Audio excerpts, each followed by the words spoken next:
बताएं कि गजा में सहूनी फोर्सेस की वहशियाना बमबारी से एक ही रोज में मजीद 46 फलस्तीनी लुक़्मा-ए अजल बन गए। गजा में इमदादी कारकुनों के कत्ल पर इसराइल ने यू टर्न लेते हुए मौक़िफ़ तब्दील कर लिया। इजरायली फौज ने सहाफ़ियों के खैमों पर हमला करके एक सहाफ़ी को जिंदा जला डाला, 7 को जख्मी कर दिया। दुनिया भर में इसराइल की मज़म्मत का सिलसिला जारी है। 15 इमदादी कारकुनों के लर्जा खेज कत्ल पर आलमी बरादरी में तशवीश की लहर। इसराइल का यू टर्न। रेड क्रिसेंट और अक़वाम मुत्तहिदा ने आज़ादाना तहकीकात का मुतालिबा कर दिया। हमास का जनूबी इसराइली इलाकों पर जवाबी रॉकेट हमला। 10 में से कुछ रॉकेट फ़ज़ा में तबाह हो गए और कई अस्कलान में जा गिरे।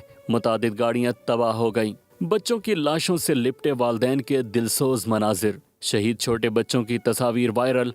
हर आंख पुरनम हो गई। दुनिया भर की तरह स्वीडन में भी एहतजाज। आर्टिस्ट ने AI की मदद से नेतन्याहू का मुस्तकबिल बता दिया। गजा में खुराक की किल्लत, खुराक के हुसूल के लिए बच्चे परेशान। इसराइल ने इमदादी काफिले रोक रखे हैं। इंसानी इमदाद न पहुंचने की वजह से गजा में जिंदगी मुश्किल तर हो गई है। सब्सक्राइब करें और बेल दबाएं ताकि कोई खबर रह न जाए। गजा में इसराइली दरिंदगी पिछले 1.5 साल से जारी है, मगर पिछले 3-4 रोज से गजा से निहत्ते शहरियों की अमवात के हौलनाक दास्तानें और मनाजिर सामने आ रहे हैं। इस वक्त गजा के शहरियों को बैक वक्त कई आफात का सामना है। एक तरफ इसराइली फौज है तो दूसरी तरफ भूख और प्यास, और बदकिस्मती से ये सारे रास्ते फलस्तीनियों की नस्लकुशी की तरफ जाते हैं।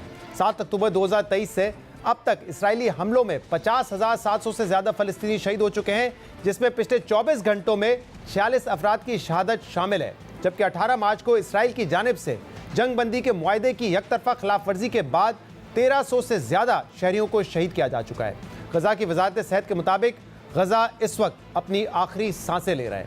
तशवीश की बात यह है कि इसराइल ने पिछले 1 माह से ज्यादा अरसे से गजा जाने वाले इमदादी काफिलों पर मुकम्मल पाबंदी लगा रखी है, जिसकी वजह से गजा में गजा की शदीद किल्लत है और खुराक के इस बहरान के बायस दर्जनों बच्चों की भूख से अमवात की खबरें सामने आ रही हैं। गजा में इस वक्त ज़मीनी सूरत हाल क्या है? अल जज़ीरा के साफ़ी ने कल अपनी रिपोर्ट में इसकी तफसीलात बताई थी। साफ़ी हानी महमूद बता रहे थे कि मौत फ़लस्तीनियों के बहुत करीब आ चुकी है। गजा में कोई महफूज जगह नहीं है। इसराइल की गजा में बिला तफरीक बमबारी के हौलनाक और नाकाबिले यकीन मनाजिर भी सामने आ रहे हैं। ये वो मनाजिर हैं जो शायद आज से पहले इंसानी तारीख में कभी ना देखे गए हों, और पूरी दुनिया ये मनाजिर सिर्फ देख ही रही है। इसराइल की अंधाधुंध कार्रवाइयों का ये आलम है कि उसने 23 मार्च को रफ़ा में फ़लस्तीनी हिलाल अहमर के 15 निहत्ते कारकुनों को कत्ल किया, और फिर इस जुर्म को दुनिया से छुपाने के लिए तमाम वर्कर्स को उसी वक्त उसी मकाम पर दफना दिया गया। मगर जब इस कार्रवाई पर शोर मचाया गया तो उन्होंने बगैर किसी सबूत ये दावा किया कि मारे गए अफराद में हमास के जंगजू शामिल थे, और ये दावा भी किया गया कि क्योंकि काफिले में शामिल गाड़ियों की हेडलाइट्स बंद थी, इसलिए शुबे की बुनियाद पर काफिले को निशाना बनाया गया।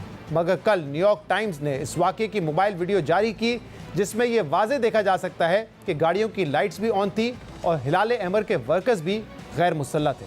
दूसरी जानिब गजा में जंगबंदी के खात्मे के बाद इसराइल को दोबारा टेबल पर लाने की कोशिशें की जा रही हैं, ताहम इसराइल ने ऐसी किसी कोशिश में दिलचस्पी का इजहार नहीं किया है, जिसके बाद कतर में कायम अरब उलमा की बड़ी तंजीम international union of Muslim scholars ने अपने फतवे में तमाम अरब और मुसलमान ममालिक पर जोर दिया है कि वो गजा में नस्लकुशी रोकने के लिए फौरी तौर पर फौजी मदाखलत करें और अपने मैंडेट के मुताबिक गजा की माशी और सियासी तौर पर मदद में अपना किरदार अदा करें।